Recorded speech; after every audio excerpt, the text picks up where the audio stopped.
Hey guys, welcome to another math lesson with HK Math and Science. This video will be about quadrilaterals, and the learning intentions for today is to learn about the different quadrilaterals and the properties. And by the end of this lesson, we should all know what a quadrilateral is, be able to classify quadrilaterals as parallelograms, rectangles, rhombuses, squares, kites, and or trapeziums, and finally be able to use the angle sum of quadrilaterals to find unknown angles. Alright, so let's just pause the video here and take a couple of minutes to write these in our exercise books. Alright, so let's start off with the definition of a quadrilateral. So a quadrilateral is a 2D shape with 4 straight lines. So let's write that in our books there. And in this slide are a couple of examples of the quadrilaterals that we need to know. And these are rectangle, rhombus, square, kite, trapezium, and parallelogram. Just write the definition down for now and don't draw these shapes just yet. We'll do that in the next slide. Alright, so in these next two slides, we're going to go over the details of each quadrilateral. The first one, the most basic one, is known as a square. So you might want to draw this table into your books. The properties of a square is that all the angles are 90 degrees. Notice you can see that these are all right angles indicated by the little box on each corner. All sides are equal length, it should say length there, all sides are equal length, and opposite sides are parallel. So opposite sides, that's that one and that one, these are parallel to each other, these lines will never meet, even if you extend them forever, and these lines are also parallel to each other. Our next basic quadrilateral is a rectangle, and in this one, all angles are once again 90 degrees. You guys can see the boxes on each corner there. Opposite sides are equal length, like that. Those two are opposite and these two are opposite, and opposite sides are also parallel. Only difference from a rectangle and a square is that in a square all sides are equal, whereas rectangle only the opposite sides are equal. Our next one, we have a parallelogram. Once again, in this one, opposite sides are parallel, but it's a bit different to the rectangle. These are slanted, and there are two pairs of parallel angles, so the opposite ones are there and there. Notice you can see the different markings on each one. And difference between this and a rectangle is that all angles are not 90 degrees here. Alright, now our next set of parallelograms, we have a rhombus. And this one is exactly the same as a parallelogram, except all sides are equal length. So it's kind of like a square, but skewed to the side. Our next one is known as a kite. It's a quadrilateral with two adjacent pairs of equal side. That just adjacent just means next to each other. So the equal side lengths are next to each other and not opposite like the other shapes. So that's one equal side and then another equal side. And our final one that we need to know, we have a trapezium, and this is a quadrilateral with at least one pair of parallel sides. So our one pair is over here. It could also be drawn something like that, as long as that is parallel to that. Alright, so let's just pause the video here and draw these shapes and write these into our books. Alright, our next key thing we need to know about quadrilaterals is the angle sum. So the angle sum of any quadrilateral is 360 degrees. That means when we just add all the internal angles together, we'll get a sum of 360. Same with a quadrilateral that looks like this. This one's a bit more irregular. If we add all of these together, we'll get 360 degrees once again. Alright, so on this slide is the final thing we need to know about quadrilaterals, and that is that quadrilaterals with parallel sides include two pairs of cointeria angles. So that's any quadrilateral with at least one parallel side. So as you can see in this one, that's the parallel lines there. And the cointeria angles here will be A and B.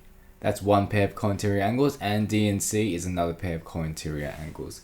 That also works with squares. We have a square here. These are cointeria as well because they're both 90 degrees. If you add them together, they'll give you 180 degrees. And just a reminder of what a cointeria angle is that they are on the same side of the transversal. Transversal was that line cutting through the two lines, and inside the other two lines. So as you can see, they're inside these two. And cointeria angles are supplementary, so they add up to 180 degrees. Might want to write this down just as a quick recap. Alright, so now let's have a go at doing some sample questions on this slide here. So our question says find the value of the pronumerals in these quadrilaterals. So we need to find the value of x in either of these shapes.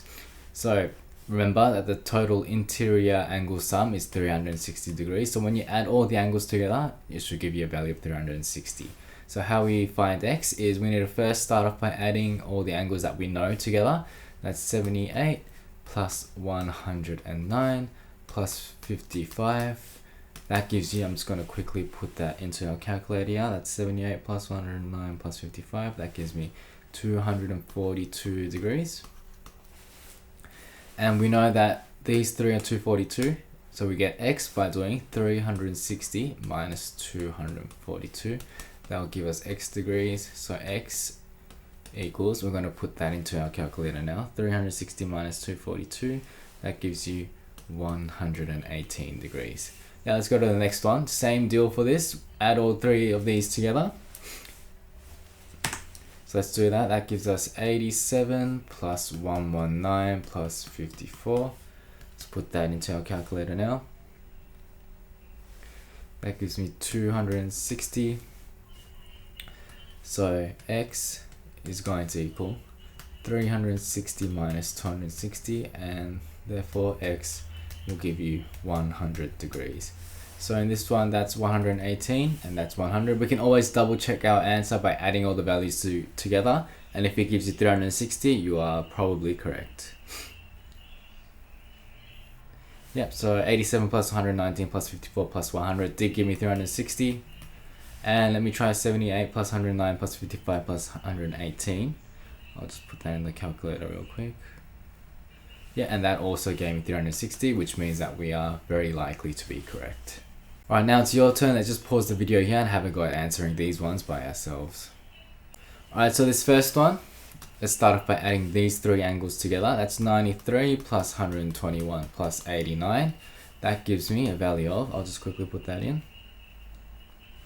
Gives me a value of 303 degrees. So x is going to equal 360 minus 303. So x equals, that gives me 57 degrees. Give yourself a tick if you got that one correct. And our next one, we have 80 plus 112 plus 115. So I'll put that into our calculator. That gives me 307 degrees. So x is going to equal 360 minus 307 degrees, and that gives me 53 degrees. Give yourself a tick if you got that one correct. Alright, now let's have a go at a couple of harder problems. This one's also find the value of the pronumerals in these quadrilaterals. We have two here and we're using cointeria angles in this case. So I'll go back to that slide. Quadrilaterals with parallel sides include two pairs of cointeria angles. And remember what they are. I can see cointeria angles over here. So the first one I'm going to find is a pronumeral A. So if you draw a line like that, you can kind of see where the cointeria angle is. So that's the transversal here. Sorry about the messy line, but the cointeria angle is A and 77. So that means A plus 77 is going to give me 180.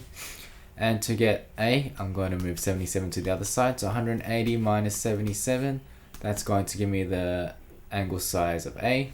And I'll just quickly put that into the calculator to get the answer. 180 minus 77, that gives me 103 degrees. Now we need to find angle B.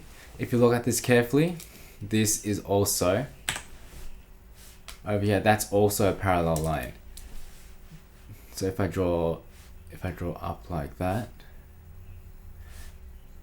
our transversal is that line.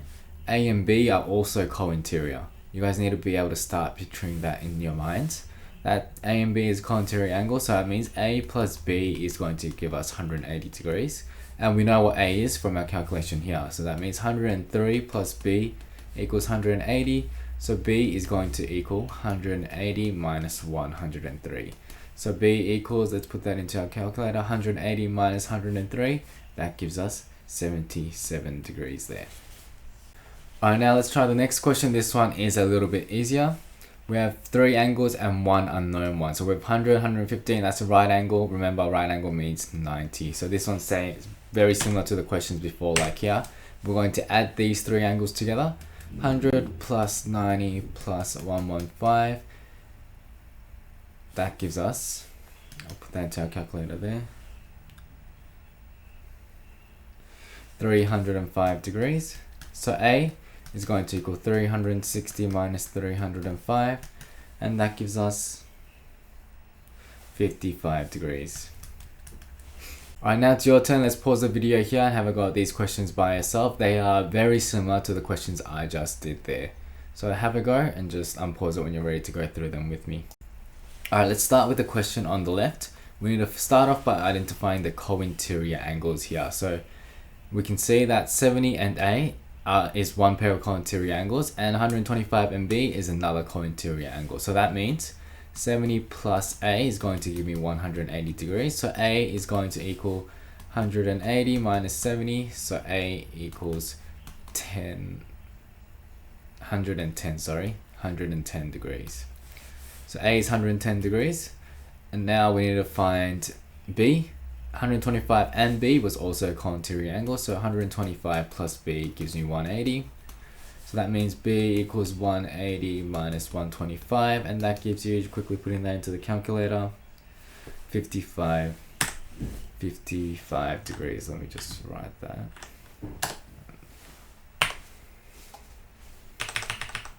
Sorry about this. 55 degrees there. Now the question on the right, we have 3 angles and 1 unknown, so that means we just add all of them together. Remember, that's 90 degrees because it's a right angle, plus 100 plus 100.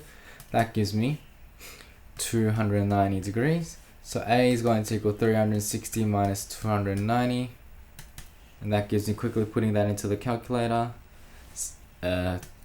angle of 70 degrees. Give yourself a tick if you got these correct. And that one. Alright, so that brings us to the end of our video on quadrilaterals. Hopefully by now you guys do know what a quadrilateral is. Can classify quadrilaterals as parallelograms, rectangles, rhombuses, squares, kites, and trapezium. So that means this table is pretty important for you guys. And also you can use the angle sum of quadrilaterals to find unknown angles, as we did in the final questions. Alright, thank you guys for watching, and I'll see you guys all back online.